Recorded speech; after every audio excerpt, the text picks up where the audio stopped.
Mr. President, I rise to discuss the nomination of Ms. Tia Johnson, who is nominated to be a judge on the United States Court of Appeals for the Armed Forces, the senior appellate court for the military with exclusive jurisdiction over the Uniform Code of Military Justice. Ms. Johnson was favorably reported out of the committee on April 5, 2022, and has been pending on the Senate calendar ever since. I'm unaware of any objection to her nomination with respect to her qualifications to be a judge on this appellate court. When confirmed, Ms. Johnson will be one of 5 judges on the Court of Appeals for the Armed Forces, often referred to as the Supreme Court of Military Law. This court, which is composed of civilian appellate judges, has been operating without its full quota of confirmed judges for this entire judicial session, where it considered important jurisdictional and substantive military criminal law issues. Importantly, the FY22 National Defense Authorization Act implemented extensive changes to the UCMJ, including a statute that would criminalize sexual harassment under some circumstances. Ms. Johnson will play a critical role on the Court of Appeals in reviewing challenges and issues with the recent sexual assault and sexual harassment statutes, including defendants' rights under the UCMJ. Without Ms. Johnson, the court risks deadlock, which will further hamper the military's ability to maintain good order and discipline. Mr. President, I ask unanimous consent that the Senate consider the following nomination. Calendar number 861, Musetta Tia Johnson to be a judge of the United States Court of Appeals for the Armed Forces for a term of 15 years. That the Senate vote on the nomination without intervening action or debate. That if confirmed, the motion to reconsider be considered made and laid upon the table, and the President be immediately notified of the Senate's action. Is there objection? Mr. President. The senator from Indiana. Missouri, excuse me. Mr. President, reserving the right to object. It has now been 16 months since President Biden's disastrous withdrawal from Afghanistan, 16 months since Lance Corporal Schmitz from Missouri and 12 other Marines lost their lives at Abbey Gate, 16 months since hundreds of American civilians were left behind to the enemy, 16 months, no one's been fired, no one's offered answers, there's been zero accountability. And so for approximately the 200th time, we are here on the floor as I continue to fulfill my pledge to seek accountability for what happened at Abbey Gate, for the lives that were lost, including the life from my own state, Lance Corporal Schmitz, and to press for answers.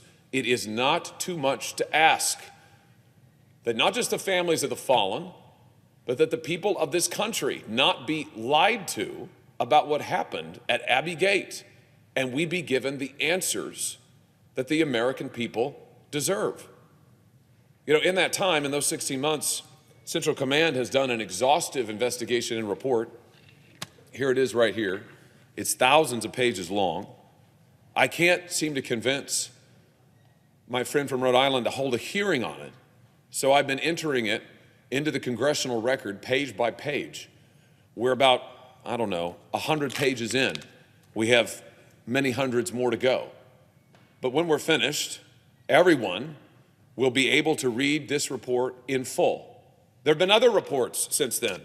The special IG for Afghanistan recently issued his own report, that office's own report about the collapse of the Afghan government. And what these reports have in common is a consistent theme that commanders on the ground repeatedly warned the administration, repeatedly warned the National Security Council, repeatedly warned the State Department as early as the spring of 2021 that the security situation was deteriorating rapidly, that the Taliban was gaining ground rapidly, that there needed to be an evacuation. And yet, what did the White House do? Well, according to the findings in this report, nothing. Did they plan? No. Did they take action necessary? No. And so on August 26th, the terrorist explosion at Abbey Gate, we lose those 13 Marines. Hundreds of American civilians are left behind in the botched evacuation. And here we are. And yet we're asked to act as if nothing has happened, as if we should just go on business as usual, keep the conveyor belt of nominees to this Pentagon running with no votes on this floor, no debate on this floor, just wave them through, wave regular order, move it right along, nothing to see here. Well, I'm not willing to do that, Mr. President. I haven't been willing to do it for over a year. And I hope my colleagues see now, a year on, that I was serious in August of 2021 when I said I would not consent to waiving the rules to send more nominees to this Pentagon until something is done to get answers and, frankly, to change the culture. Because the truth is, we have a cultural problem in the whole military-industrial complex. You know, this is an entity, an organization that has lied to the American people repeatedly over the years. They lied about Vietnam for a decade. They lied about Iraq. They lied about the true state of the war in Afghanistan. And now we're getting the same lies again, to the point that we can't even hold a hearing in public because the White House won't consent to it. I don't really blame Chairman Reid. He can't get witnesses to come testify in public because this White House doesn't want to say another word about what happened at Abbey Gate. We have a word for that. It's called a cover-up, and it's time for it to stop. Now listen, much has been said about me blocking nominees. The truth is, I can't block any nominee.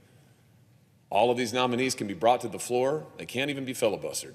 It's just a matter of what the Senate Majority Leader wants to do, and sadly, my side is not in the majority, and we're not going to be for the next 2 years. So if the Senate Majority Leader sees fit to vote on these nominees, he can at any time. But as to whether or not I will consent to waiving the rules and allowing these nominees to the Pentagon in leadership positions to be confirmed without even a vote, I will not until something changes at the Pentagon, until something is done about what happened at Abbey Gate. And I know that my colleague, the chairman, is acting in good faith. It's a privilege to serve with him on the committee. And I know he's in a tough spot here because he's got a White House that doesn't want to give an inch and doesn't want to say a word. And I would just say that I hope that with real oversight coming soon in the House of Representatives, that the Senate will see fit and see its way to doing its part and holding open hearings on this report, on this tragedy, and making sure it does not happen again. With that, Mr. President, I object. Retaining my time, Mr. President, I disagree, obviously, with the senator from Missouri. The Senate Armed Services Committee has had extensive oversight on Afghanistan. Committee actions include 7 public and closed hearings regarding the Afghan war, lessons learned, and ongoing regional counterterrorism requirements since the withdrawal last August. And Senator Hawley has the opportunity to participate in each of these hearings. The fiscal year 2022 National Defense Authorization Act contained a provision that mandated that the Department of Defense deliver quarterly briefings in both unclassified and classified form on the security situation in Afghanistan and ongoing counterterrorism efforts. The classified briefings have taken place on January 20th, April 14th, and July 21st. The unclassified briefings have taken place on February 14th and April 25th. An additional unclassified briefing will be held tomorrow. And obviously, Senator Hawley has full access to these briefings. The fiscal year 2022 National Defense Authorization Act also contained a provision, Section 1069, which requires a yearly assessment of our over-the-horizon counterterrorism capabilities in Afghanistan. While the first installment has not yet been delivered to the committee, this too will be accessible to all members of the committee. The FY22 NDAA further mandated the establishment of the Afghanistan War Commission, which will spend several years examining all aspects of the 20-year war in depth. Let me emphasize the 20-year war in depth. All the commissioners have been appointed. We expect the commission to commence work in the near term. And I note that Senator Hawley indicated that beginning in 2020, there were reports, according to Senator Hawley, that the military leaders were warning of possible complications. That was during the term of President Trump.